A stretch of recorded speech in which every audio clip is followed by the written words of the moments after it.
Ya, baik. Selamat berjumpa lagi teman-teman pada channel Study and Travel. Pada kesempatan ini saya akan membahas terkait dengan pelaksanaan eh, ujian P3K khususnya untuk formasi tenaga teknis guru kelas pada hari ini, yang mana pada hari ini saya telah melakukan ujian dan mengikuti ujian. Saya mencoba menyampaikan kepada teman-teman bagaimana proses ujian yang saya hadapi pada hari ini. Baik teman-teman, sebelum saya bercerita dan menyampaikan juga terkait contoh-contoh soal yang telah saya jawab tadi sebagai bahan referensi kepada teman-teman untuk mengikuti ujian pada tahap berikutnya.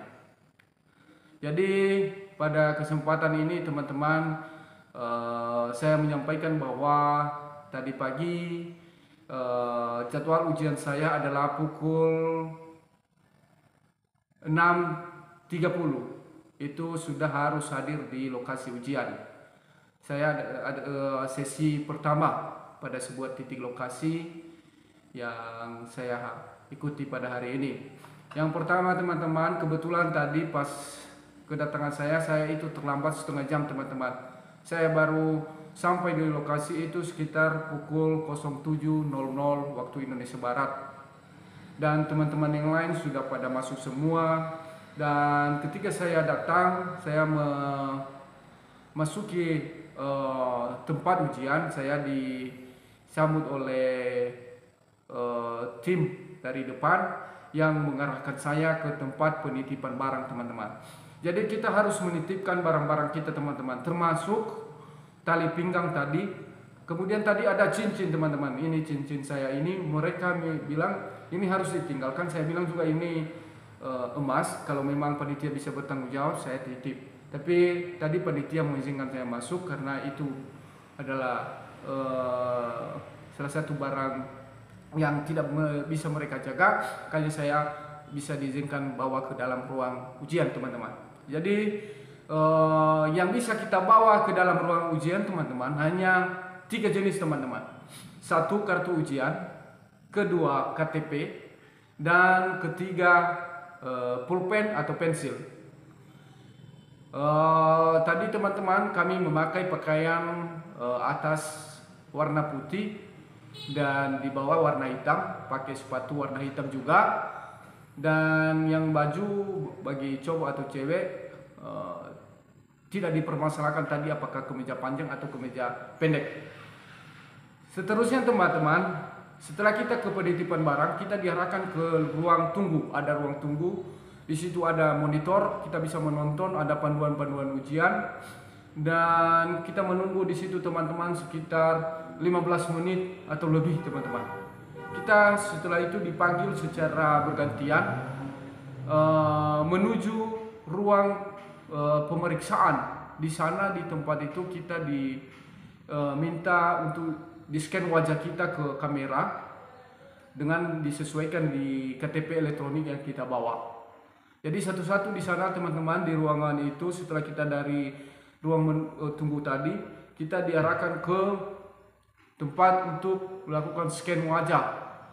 Jadi kita di scan di sana dan banyak yang tidak terdeteksi teman-teman melalui alat mereka, mungkin karena pencahayaan di ruangan itu atau masalah apa. Jadi tadi saya sempat diganti-ganti karena mereka petugas di situ ada 4 orang dan saya diperiksa oleh 1 orang tadi. Kebetulan di sana tidak terdeteksi, maka saya diarahkan ke sebelahnya untuk antrian. Di sana juga setelah itu saya tidak terdeteksi lagi, makanya saya dibawa ke sebelahnya lagi. Baru setelah itu saya dapat pin ujian. Kita dikasih pin ujian, ditulis di kartu ujian kita ada 4 angka. Dan setelah itu kita keluar dari ruangan itu, kita diarahkan lagi ke tempat tunggu lagi teman-teman. Di situ di tempat tunggu itu kita dijelaskan,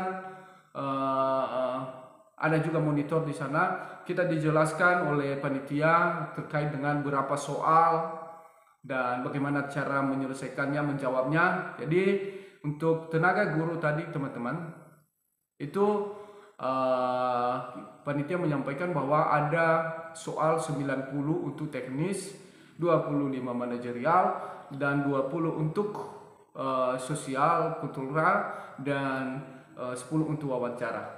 Setelah itu teman-teman, kita sekitar 15 menit atau 20 menit di sana, kita diarahkan masuk ke tempat pemeriksaan lagi teman-teman. Di scan, ada alat seperti yang di bandara itu teman-teman. Kita diperiksa di sana, yang cowok diperiksa oleh cowok dan di cewek diperiksa oleh cewek.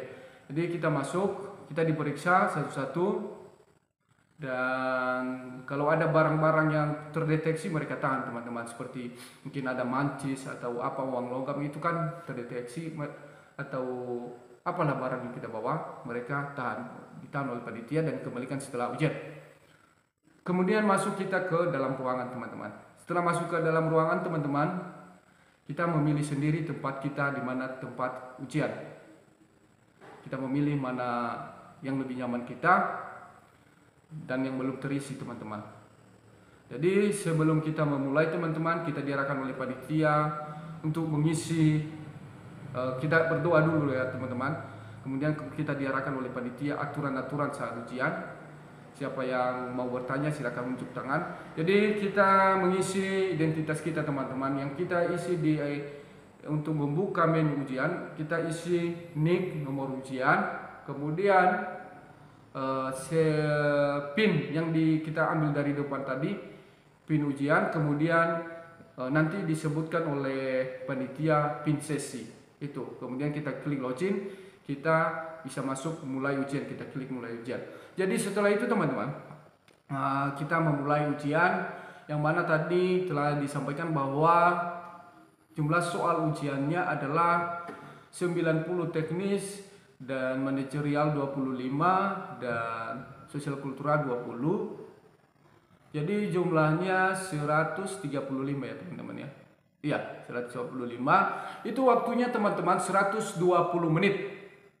Dan setelah itu, setelah kita selesaikan ini soal ujian dari 1 sampai 135 itu, ya maaf teman-teman, dari soal kompetensi teknis, kompetensi manajerial, kompetensi sosial kultural, nanti setelah itu setelah kita jawab itu semua, nanti di atas sebelah kiri monitor, sebelah kiri kita, bukan sebelah kiri monitor ya, sebelah kiri kita ada menu selesai. Kita klik selesai di situ. Nanti baru muncul lagi untuk soal wawancara yang 10 teman-teman. Jadi terpisah teman-teman antara soal kompetensi teknis, manajerial, dan sosial kultural. Itu satu penyelesaian, itu satu waktu, waktunya tidak bisa diberhentikan di sana.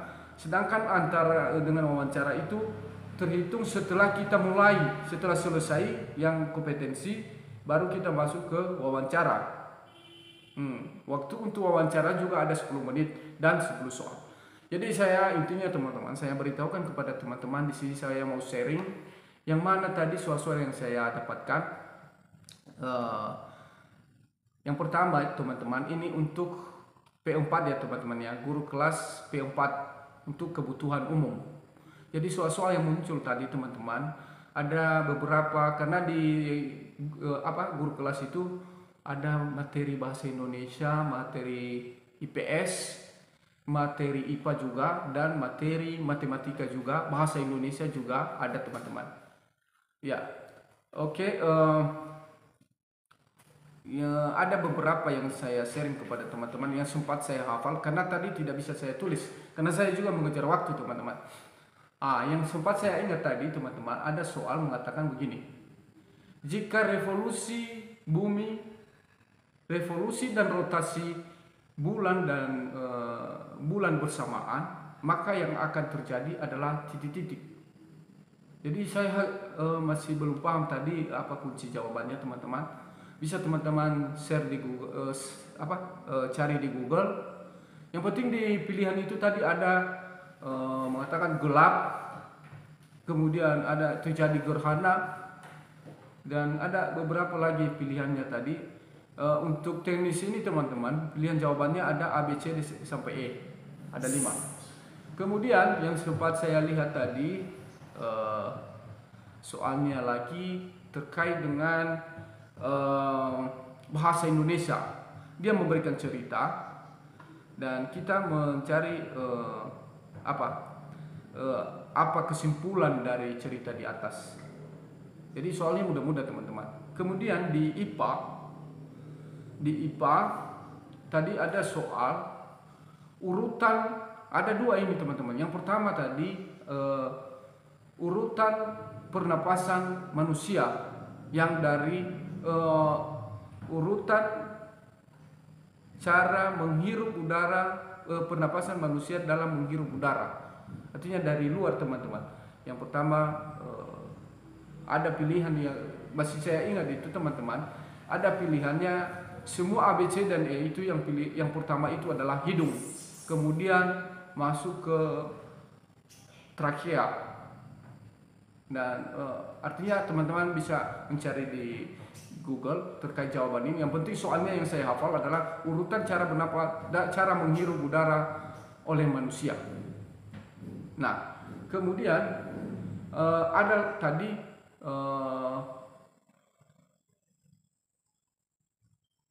itu cara bernapas dari burung. Itu cara bernapas burung. Apa cara bernapas dari burung? Ada pilihan beberapa, ada secara insan, paru-paru, itulah. Jadi teman-teman bisa mengembangkannya. Kemudian tadi proses pencernaan makanan oleh manusia. Yang pertama mulut, kemudian usus halus atau usus besar, saya kurang tahu itu teman-teman. Yang penting itu ada pertanyaan tadi proses dari pencernaan manusia. Kemudian ada soal matematika teman-teman. Jadi saya masih ingat ini teman-teman ya. Dan tadi tidak sempat saya selesaikan. Ada soalnya begini. Ada sebuah peta yang dibuat oleh si A, yang mana jarak sebenarnya adalah 12 km. Di dalam gambar adalah 2,5 cm. Berapakah skala peta tersebut? Itu teman-teman ya, bisa teman-teman hitung nanti, bahwa di dalam gambar adalah 2,5 cm yang sebenarnya adalah 12 km. Berapakah skala yang peta tersebut? 1 banding berapa? 1 banding berapa? Jadi itu teman-teman bisa kalian cari cara penyelesaiannya. Yang penting yang saya sampaikan di sini adalah contoh soal-soalnya yang saya hadapi tadi. Cara penyelesaiannya nanti pada video berikutnya. Jadi seterusnya ada lagi soal matematika tadi. Begini, dia sering menanyakan tentang mean rata-rata, kemudian mean rata-rata, kemudian modus, median.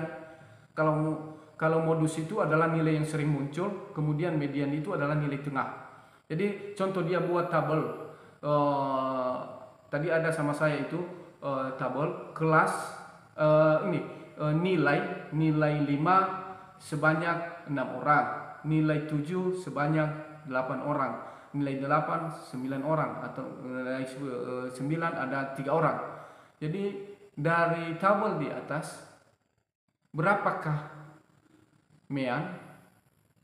Artinya mean itu adalah nilai rata-rata. Jadi kita hitung nilai rata-ratanya. Ada juga dari pertanyaan berikutnya, dari tabel di atas berapakah modusnya? Modusnya adalah nilai yang sering muncul. Artinya nilai yang paling banyak didapatkan oleh anak-anak itu. Contoh kalau yang paling banyak adalah nilai 8, jumlahnya 10. Yang lainnya nilai 7 sama nilai 9 cuma 2 orang atau 3 orang. Itulah berarti nilai 8 itu modusnya. Jadi terkait dengan itu tadi ada teman-teman, ada soal seperti itu, mean, modus, mean, rata-rata itu. Jadi itu terkait dengan soal matematika. Soal dengan teori-teori pembelajaran itu muncul juga teman-teman. Itu pas pertama tadi Ada beberapa dia tanya tentang teori behavioristik, inquiry, kemudian teori, yang penting teori belajar teman-teman, silakan dipelajari. Kemudian untuk sosial kultural, manajerial. Jadi di manajerial teman-teman, saya tidak terlalu menghafal soalnya, tapi saya yakin teman-teman bisa mudah mengerti. Yang penting intinya adalah di manajerial itu dia menyebutkan nanti contoh, kalau Anda seorang kepala sekolah, ada anak didik, Anda ada guru selalu izin tidak masuk di dalam kelas, bagaimana tindakan Anda? Jadi itulah contoh-contoh dari soal manajerial. Kemudian yang paling sering tadi, Anda seorang ketua tim, jika ada anggota tim Anda titik, bagaimana tindakan Anda? Itu banyak sekali soal seperti itu yang menyatakan bagaimana tindakan Anda. Kemudian jika Anda seorang ketua tim ya, pimpinan, itu lagi jika Anda seorang pimpinan. Jadi intinya teman-teman, dalam menjawab pertanyaan itu saya lihat tadi kita harus perhatikan dulu posisi kita apa dalam pertanyaan. Kadang dia bilang itu Anda seorang kepala sekolah, berarti harus beda mencari keputusannya, membuat keputusan kalau kita seorang kepala sekolah dan seorang guru. Jadi cara mengambil keputusannya sangat berbeda. Jadi cara mencari jawabannya juga harus hati-hati, disesuaikan kalau posisi kepala sekolah atau posisi guru. Begitu juga kalau dia bilang di situ Anda sebagai ketua tim atau Anda sebagai anggota tim, itu cara mencari jawabannya juga beda teman-teman. Karena kewenangan atau keputusan yang diambil oleh anggota tim sama ketua tim itu beda. Begitu juga pimpinan perusahaan dengan karyawan, itu sangat berbeda. Jadi itu contoh-contoh dari manajerial. Begitu juga sosial kultural. Tadi saya sempat ingat itu, jika di dalam ada siswa Anda, ada soal sosial kultural, jika siswa Anda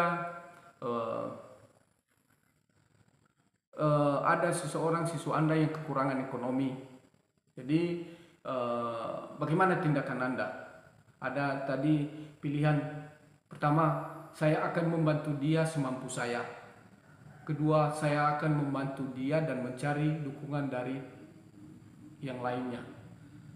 Itulah cara-cara menjawabnya. Tadi saya menjawab, saya akan membantu dan mencari dukungan lainnya.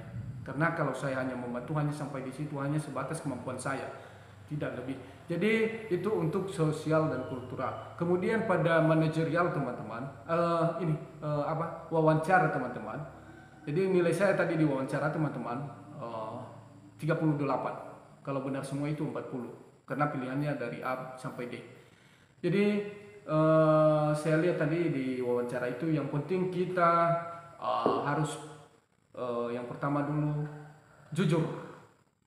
Itu yang diutamakan dalam menjawab wawancara. Jujur dan apalagi ya, karena di dalam pilihan ganda ini ada dua jawaban. Kalau saya lihat tadi, yang duanya memang betul, kalau kita lihat secara sepintas pasti salah yang duanya. Jadi yang dua ini ada di hampir-hampir sama. Jadi kita melihat di situ mana yang paling bagus. Artinya kita eliminasi jawaban-jawaban itu. Jadi untuk lebih detailnya nanti teman-teman, karena ini untuk cepat saja, karena saya barusan ujian, saya akan lanjutkan di video berikutnya. Nanti saya bahas secepatnya. Dan untuk video kali ini saya cukupkan sampai di sini. Nanti saya bahas pada video-video berikutnya. Jadi teman-teman jangan lupa subscribe, like, dan komen channel ini supaya saya bisa bersemangat untuk membuat konten-konten berikutnya. Dan nanti saya juga kumpulkan dari teman-teman yang lainnya, karena tadi ada beberapa teman yang sempat sharing-sharing yang telah ujian. Nanti saya kumpulkan, saya buat di video-video berikutnya. Baik, terima kasih.